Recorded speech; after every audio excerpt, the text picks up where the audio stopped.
morning, everyone. Welcome to the morning kappa at 8 on a Wednesday.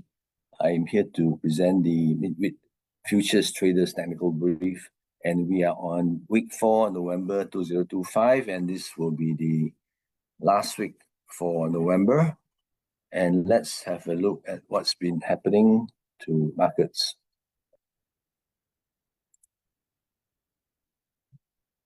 Now, interesting table that we are observing this morning, and question will be, why are there so many negative setups at the last column, sorry. And this is not my doing. Basically, I just look at what has been developing over the past week, and most of the setups have actually turned red, and notably for agriculture, whereby I saw that there was a lot of movement in prices on the downside, especially for corn, soybean oil, and recently also soybean. So this is one of the product which I've selected for this morning. So I'll actually touch on it later on. So for US indices, it has all turned negative, and this is a sign that maybe there will be a steeper correction, but that's left to be seen, and markets remain to be quite volatile. And we have seen even yesterday, whereby the indices have done pretty well, and even for Nasdaq, from a negative situation, it closed on a positive one. So for even Hang Seng and for the China A50, and this is also negative. We have seen it was consolidating for a while with very little upside momentum, and this week is still negative. And similarly too, we see that our own FKLI and also FCPO also negative. So is this really a prelude to something that is more sharper on the downside, which is left to be seen? But I want to bring us to the attention of this particular slide. Last week I shared something which I think there were some questions being posted. Why am I so bearish? For the very reason that the S&P 500 is developing into some kind of a head and shoulders, and also for FKLI, a double top situation. So for momentum to actually pick up, there is actually a neckline which we are looking at, which is actually the bottom of the box, and that has not happened. But I think from the table that I have shown earlier on, there has been early indications that this may be a scenario that we can consider, and but that's left to be seen again, right? But like I mentioned, I only shaded those setups as I see it on the charts, and it could be just an early sign of what we can anticipate in the next maybe week or so.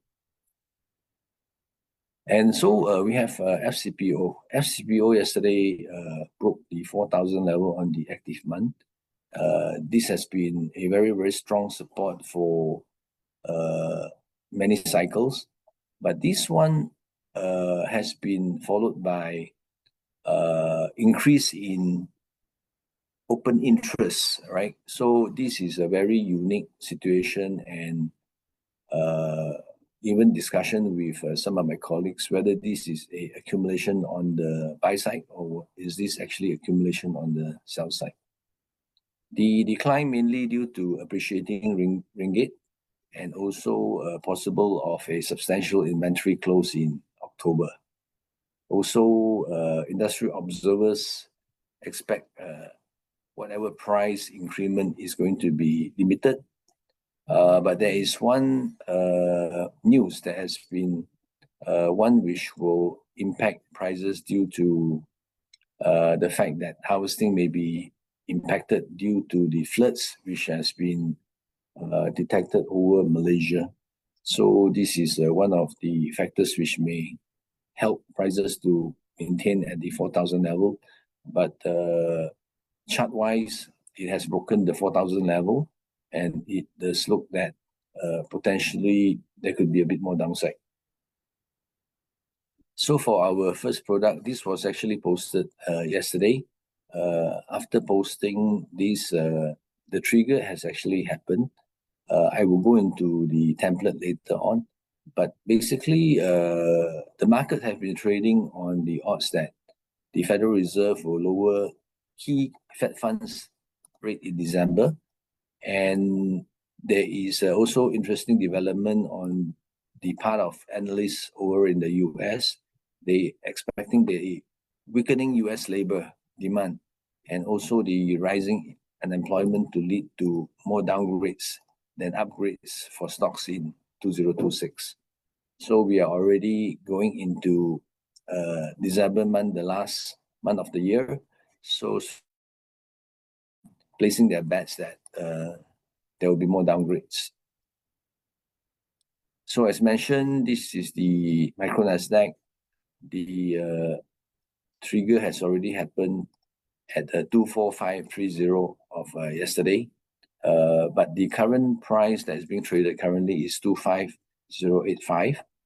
And if let's say we do execute the trade here, the potential profit price will be 24530, which will give us a value of 1,110 US dollar and a loss of above 25200, giving us a loss value of 230.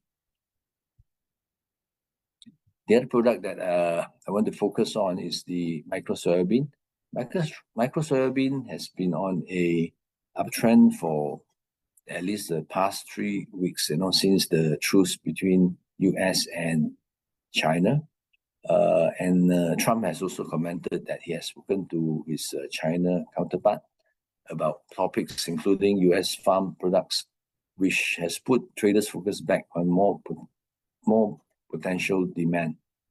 But lacking of fresh details and the competition from cheaper Brazilian supplies continue to gives uncertainty to the market, and also what are the commitments from the Chinese side.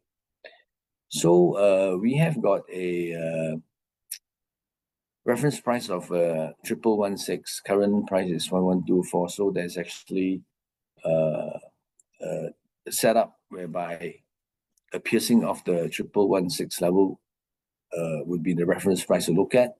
And this would give us a potential profit price at 1090, a value of 130, and a potential loss price above the 1143, giving us a value of a loss of 135. And I want to basically have a touch point on the last week's call on micro gold. This now has been avoided. The lowest level that we were looking at did not touch for a buy to happen, and the TP price has already triggered yesterday. So this has been voided. And as shown here, 4156 is the level for TP, and the last week's template showed 4150. So this is already voided. Don't follow this anymore. In time to come, there may be another opportunity which I will share maybe in the next couple of days. So this is all I have for this morning. I'll pass on to Joseph. Thank you.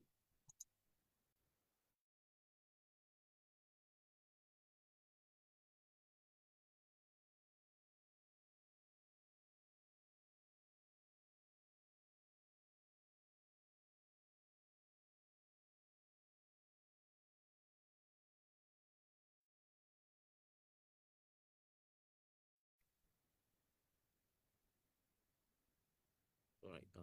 Morning, everyone. Okay. Thanks, Vincent, for the weekly updates. So looking at the Hang Seng, the index have been rebounding for the past 2 sessions.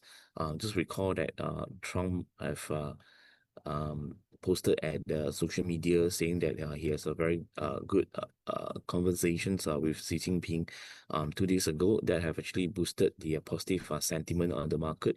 I can see that the Hang Seng managed to form an interim base at this 25,000 point. But at this juncture, you can see that the Hang Seng remains below the 20 and 50 days moving average. So what happened for the past 1 or 2 weeks is that the Hang Seng experiencing corrections due to the selling pressure on the tech-related counters. So during this rebound, what we would like to see is that whether the tech stock could resume their upside movement to lift the Hang Seng higher. As we understand that right now, the major macro theme on the world is about the AI race.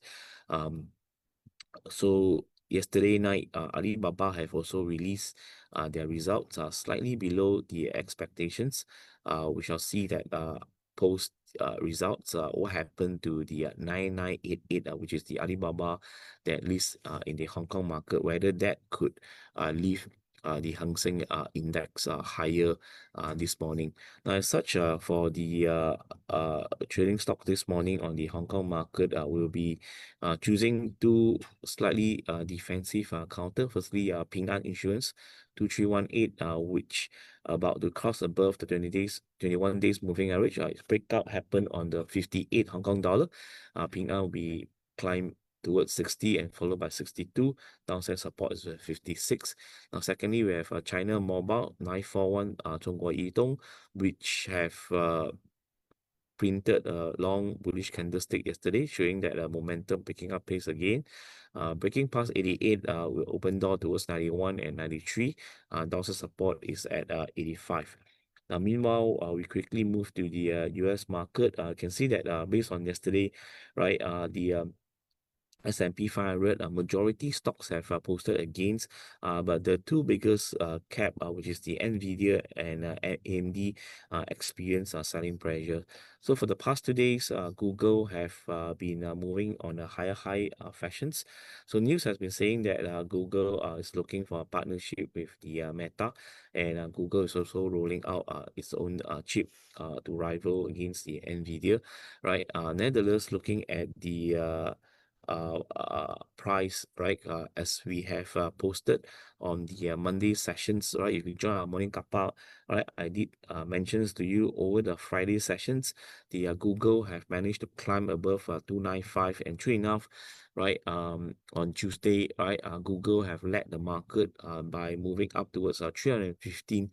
So right now, Google or the Alphabet, right, is eyeing to test the 330, which is the R2 level. So based on the US market right now, the leader Baton have changed to the Google and Meta so far. I think meanwhile, right, another counters will be interesting, which have actually pulled back, would be the Amazon, right? So tomorrow we'll look at the Amazon level, which we'll publish a report afterwards. Then on the FKRI, right, I will still keep bearish trading bias right now. You can see that the FKRI, right, is pulled back towards the 50 days moving average. Nevertheless, it stay above the 1570, so we keep bullish bias while it's consolidating sideways. Now, STPO has been steadily moving lower, right, since it fell below the 200 days long-term moving average line. And yesterday, right, sentiment grew more negative after it breached the 4,000 level. So right now we have revised our stop loss point to 4250. So as long as the FTPO stay below the 4250, we'll keep the bearish trading bias unchanged. Okay, as for the trading stocks this morning, firstly we have the Welchie Group, which break past 1 ring and 60 cents on the strong momentum. I expect a follow through momentum to test 170 and followed by 1 ringgit and 80 cents. And downside support is marked at 1 ringgit and 50 cents. Now, secondly, we have MPI, which they have released their quarterly results. Share has break past 33. ringgit resistance. R1 will be at 34.50 and followed by R2 at 36. Downside support is 31 and 50. So we have two breakout stock this morning, Well Chip Group and followed by the MPI. So I'll stop here and pass on to the SOP report.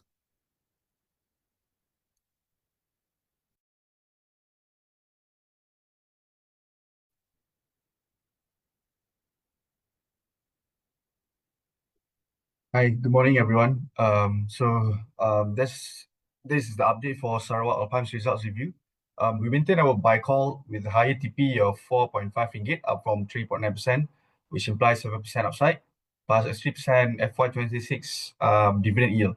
So despite that, the price has rallied 22% yield to date, but we see the value, and SOP is trading at just 7 times 2026 for PE at the low of peers 6 to 11 times range. And operationally, SOP's third quarter 2025 core profit rose 21% Q on Q and 4% year on year. So it brings 9-month 2025 earnings up to 336 million, up 7% year on year. So this is largely in line, meeting 72 to 75% of full year estimates.